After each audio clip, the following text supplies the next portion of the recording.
भी रैलीज मिलेगी, वो एक शॉर्टिंग अपॉर्चुनिटी रहेगी, क्योंकि स्ट्रक्चरली मार्केट वीक है और लोअर लेवल्स करीब 16,800 है। वहां पर सब मिल जाए तो ठीक है, लेकिन मुझे लगता है वहां तक जाने की कोशिश करेगा।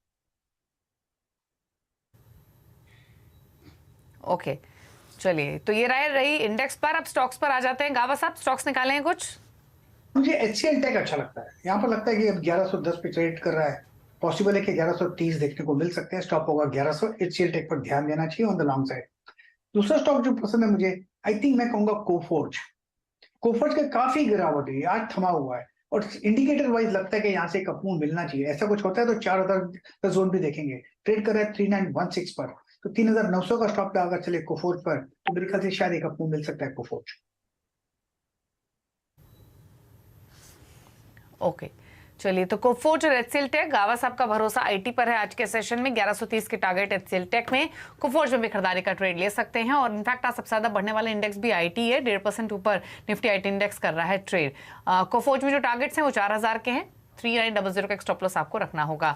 अब बात कर लेते हैं मिड कैप्स की। इंडेक्स तो आपने देखा फ्लैट ट्रेड कर रहा है हल्की बढ़त के साथ, लेकिन आईटी से ही शुरुआत कर लेते हैं। गावा साहब ने तो 2 ट्रेड्स आपको बताई हैं, लेकिन इसके अलावा भी काफी सारे स्टॉक्स आपको दिखाई देंगे तेजी वाले। उसमें केपीआईटी टेक है जो कि 7.5% ऊपर है। जेंसर टेक में 4% का मूव, परसिस्टेंट सिस्टम 3% ऊपर और एलएनटीआई माइंड ट्री भी 3.5-4% ऊपर है। सरकारी स्टॉक्स में खबरों का इंपैक्ट हम देख रहे हैं HL जैसे स्टॉक्स पर। इसके अलावा BEL, IDBI, NHPC ये भी तेजी के साथ ही ट्रेड कर रहे हैं। फार्मा में रौनक, जिसमें आपको हेल्थ केयर स्टॉक्स भी शामिल दिखेंगे। जुबिलेंट फार्मा तो 9% ऊपर है ही। कृष्णा डायग्नोस्टिक 4.5% ऊपर। और अरविंदो फार्मा ने कंसिस्टेंटली तेजी दिखाई पिछले 3 सेशंस में, खासतौर से 2.5% ऊपर आज भी। नेटको फार्मा भी 2.5% ऊपर कर रहा है ट्रेड। केमिकल स्टॉक्स में भी आज पाएंगे, जिसमें लक्ष्मी केमिकल्स की इंडस्ट्रीज, रोजारी बायो, नवीन फ्लोरीन, यहाँ भी 2% से लेकर 8% तक की तेजी है। मेटल्स भी चमके हैं। नाल्को, GSPL, हिंदुस्तान जिंक, सेल 1 से 3.5% की मजबूती है। और आखिर में रियल्टी स्टॉक्स लेकर आते हैं, जहां पर DLF, फिनिक्स, प्रेस्टीज, सोबा, यहां पर तेजी में ही कारोबार हो रहा है। 2.5% तक के मोमेंटम आपको दिख रहा है स्टॉक्स में। डीलर सबसे ज्यादा तेज 2.5% की मजबूती के साथ। लेकिन आज के मार्केट में जो पूरा फोकस है वो आईटी पॉकेट पर ही है, और खासतौर से TCS पर स्टॉक हालांकि आपको फ्लैट दिखाई दे रहा है, लेकिन जो TCS में मैनेजमेंट बदलाव हुआ है वो बहुत इंपॉर्टेंट है। दरअसल जो TCS के MD और CEO है राजेश गोपीनाथन, उन्होंने इस्तीफा दे दिया है। और जो इस्तीफा है गोपीनाथन का वो 15 सितंबर 2023 से लागू होगा। अब नए CEO कौन बनेंगे? दरअसल के कृतिवासन को TCS का नया CEO नियुक्त किया गया है, और के कृतिवासन की नियुक्ति 16 मार्च से लागू होगी। FY24 में MD और CEO का पदभार संभालेंगे के कृतिवासन। अब ये अपडेट है।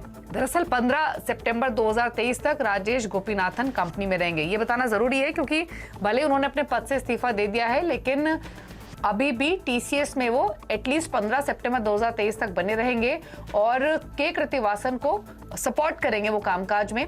कृतिवासन की नियुक्ति के लिए शेयर होल्डर्स का हालांकि जो अभी अप्रूवल है वो बाकी है, लेकिन ये मैनेजमेंट बदलाव है, अभी शेयर होल्डर्स का अप्रूवल अवेटेड है। तो ये एक बड़ा डेवलपमेंट। दरअसल TCS के जो राजेश गोपीनाथन है, उन्होंने MD CEO पद से इस्तीफा तो दे दिया है, लेकिन सवाल यह है कि गोपीनाथन ने जो 6 साल की पारी TCS में निभाई है अब तक बतौर MD एंड CEO, वो जो उनका सफर था वो काफी सफल रहा है अब तक। गोपीनाथन ने TCS की कितने बदली तस्वीर, ये बताने के लिए सुमित मेहरोत्रा हमारे साथ मौजूद हैं।